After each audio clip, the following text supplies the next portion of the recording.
मित्रों नमस्कार। इस कार्यक्रम में आप सभी का स्वागत है। मैं हूं व्यास जी।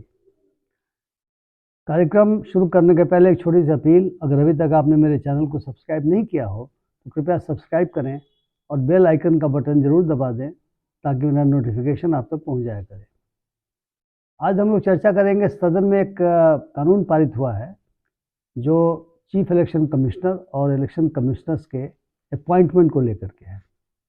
चर्चा शुरू करूं इसके लिए मैं पहले 70 के दशक में डॉक्टर शिलाल शुक्ल की एक किताब आई थी, उपन्यास राग दरबारी।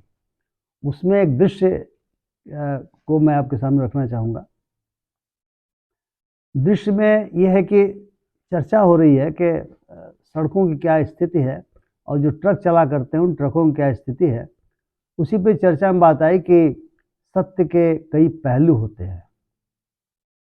अगर कोई ट्रक सड़क पर खड़ा है तो ड्राइवर बोलेगा कि वो बाईं ओर खड़ा है सड़क के, और पुलिस वाला बोलेगा कि वो सड़क के दाईं ओर खड़ा है, और आम जनता बोलेगी कि वो सड़क के बीचों बीच खड़ा है, उससे यातायात बाधित हो रहा है। अब वो ट्रक ड्राइवर क्यों बोल रहा है और पुलिस वाला क्यों अलग बोल रहा है, आप इस पर विचार कर सकते हैं। लेकिन जो आम जनता कह रही है कि बीचों बीच खड़ा है, शायद वो सत्य के ज़्यादा करीब है। इसीलिए शिलाल शुक्ल उस उपन्यास में कहते हैं कि सत्य के कई पहलू होते हैं। मेरी मुराद है, सदन में एक कानून पारित हुआ है जो मैंने चर्चा की, उसी को लेकर के, क्योंकि सत्ता पक्ष कह रहा है कि हमने वही किया है जो हमें सुप्रीम कोर्ट ने कहा है करने के लिए, और विपक्ष कह रहा है कि आपने सुप्रीम कोर्ट के आदेश के विरुद्ध काम किया है। अब सुप्रीम कोर्ट ने क्या आदेश दिया है, जो इसको समझा जाए। सुप्रीम कोर्ट के समय 4 रिट पिटीशन फाइल हुए थे। पहला रिट पिटीशन 2015 में, दूसरा 2017 में, तीसरा 2021 में और चौथा 2022 में। और ये सारे रिट पिटीशन इस बात को लेकर के थे कि जो चीफ इलेक्शन कमिश्नर होते हैं और इलेक्शन कमिश्नर्स होते हैं, उनके अपॉइंटमेंट को इस तरीके से करना चाहिए कि इलेक्शन कमीशन की जो इंडिपेंडेंस है, जो स्वतंत्रता है, वो बरकरार रहे। आर्गूमेंट ये हुआ कि साहब, स्थिति ऐसी आ गई है कि इलेक्शन कमीशन जो है वह रूलिंग पार्टी का एक तरीके से पपेट बन कर रह गया है। वही होता है जो रूलिंग पार्टी के लोग कहते हैं। खास करके कोड ऑफ कंडक्ट के मामले में ऐसा देखा गया है कि यदि रूलिंग पार्टी के उच्चतम नेता के ऊपर या अन्य मझोले कद के नेताओं के ऊपर कोई आरोप लगते हैं कि इन्होंने कोड ऑफ कंडक्ट का विरोध किया, तो इलेक्शन कमीशन चुप रहता है। और अगर यही आरोप विपक्षी दलों पर लगते हैं, इलेक्शन कमीशन हरकत में आ जाता है और तुरंत कार्रवाई करना शुरू कर देता है। तो लोगों का कहना था कि इलेक्शन कमीशन हमारी सुनता नहीं है, खास करके विपक्ष कहता था हमारी सुनता नहीं है, और रूलिंग पार्टी जो कहती है वो सब उसी हिसाब से काम करता रहता है।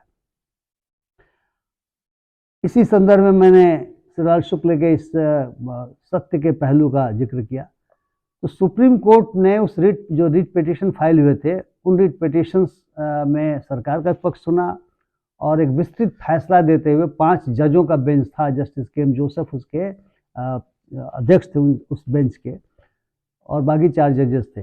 तो उस जजमेंट में ये बात आई कि उस जजमेंट में बात आई कि जो इलेक्शन कमीशन है उसके इंडिपेंडेंस को बरकरार रखने के लिए, बनाए रखने के लिए जरूरी है कि चीफ इलेक्शन कमिश्नर और इलेक्शन कमिश्नर्स के अपॉइंटमेंट के लिए जो सिलेक्शन कमेटी है, चूँकि अल्टीमेटली सिलेक्शन कमेटी जो भी करेगी, राष्ट्रपति महोदया के पास जाएगी फाइल, और वही वहाँ पर अंतिम आदेश करेंगी या करेंगे, और तत्पश्चात अपॉइंटमेंट लेटर जारी होगा, लोग ज्वाइन करेंगे। तो अभी जो सिलेक्शन कमेटी है उसमें अभी आज की तारीख में कोई है ही नहीं, केवल प्रधानमंत्री महोदय के द्वारा किया जाता है। तो उसमें प्रधानमंत्री रहें, लीडर ऑफ अपोजिशन रहें, या जो मेजॉरिटी अपोजिशन की पार्टी है उसके जो नेता हैं वे रहें, और चीफ जस्टिस रहें।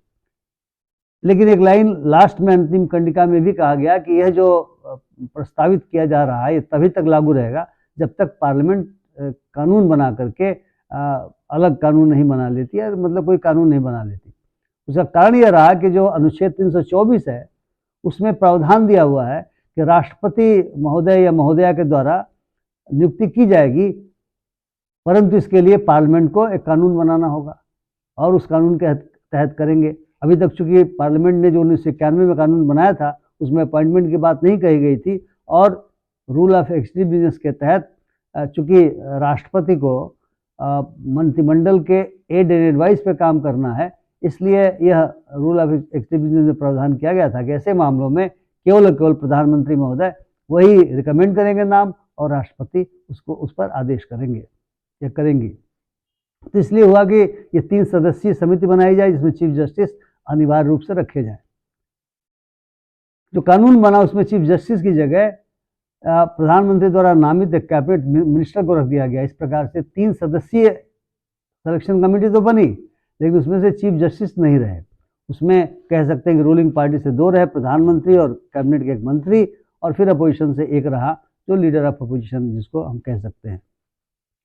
तो अभी प्रश्न पैदा हुआ कि भाई अब अपॉइंटमेंट पहले प्रधानमंत्री के रिकमेंडेशन पे होता था, अब प्रधानमंत्री और एक और मंत्री रिकमेंड करेंगे, चूंकि मेजॉरिटी से फैसला होगा। 3 सदस्यीय समिति अगर है तो 2 लोग एक के पक्ष में होंगे तो उसी हिसाब से कार्रवाई होगी, और सरकार ही अपने हस्बखाहों को, जो ब्यूरोक्रेट, जो सिविल सर्वेंट्स उनके पक्ष में काम करते आ रहे हैं, जो सचिव स्तर के पदाधिकारी हैं, उन्हीं में से करेंगे।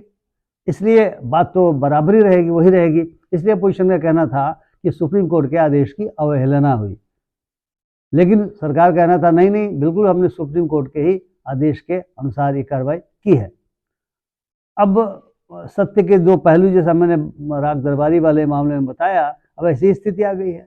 सरकार कह रही है कि नहीं, हमने बिल्कुल सुप्रीम कोर्ट के आदेश के अनुरूप काम किया, जो अंतिम कंडिका में पार्लियामेंट को अधिकार दिया गया उस जजमेंट में, और वैसे भी संविधान में पार्लियामेंट को अधिकार है, पार्लियामेंट जो कानून चाहे बना सकती है। पार्लियामेंट ने इस पर कानून बनाया, और अपोजिशन कह रहा है कि भाई आपने जो कानून बनाया वो बिल्कुल गलत है। सुप्रीम कोर्ट की मंशा क्या थी, स्पिरिट क्या था फैसले का?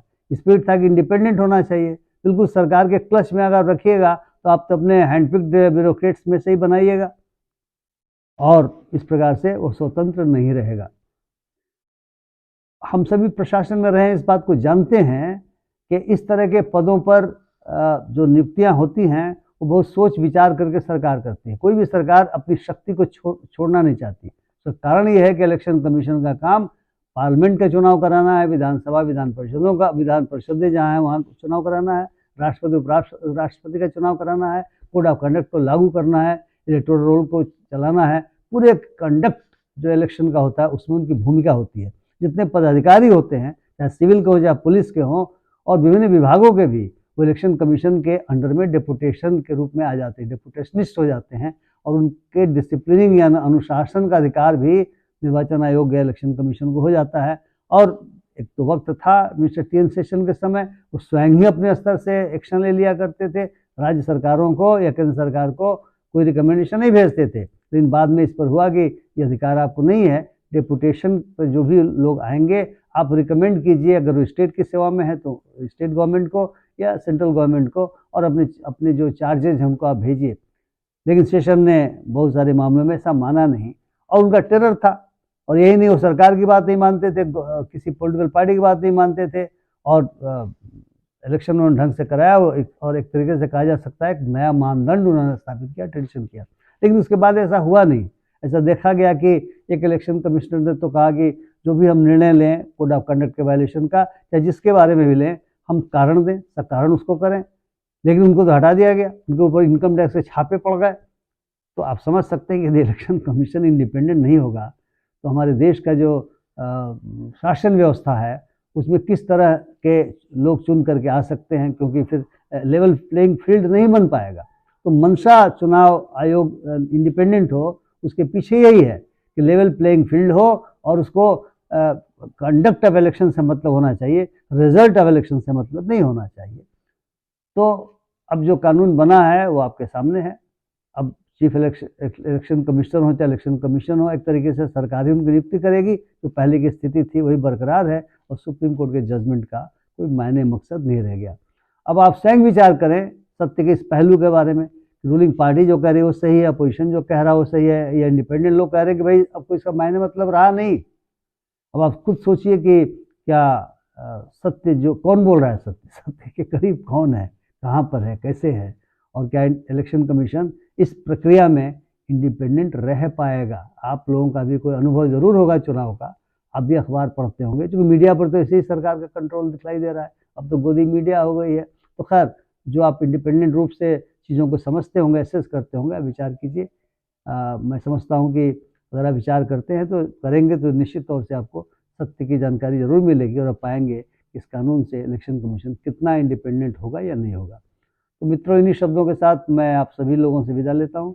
आप सभी को बहुत बहुत धन्यवाद, नमस्कार। और यदि आपको मेरा चैनल मेरा ये वीडियो पसंद आए तो कृपया लाइक करें, शेयर करें और अपने टिप्पणियों से भी लाभान्वित करें।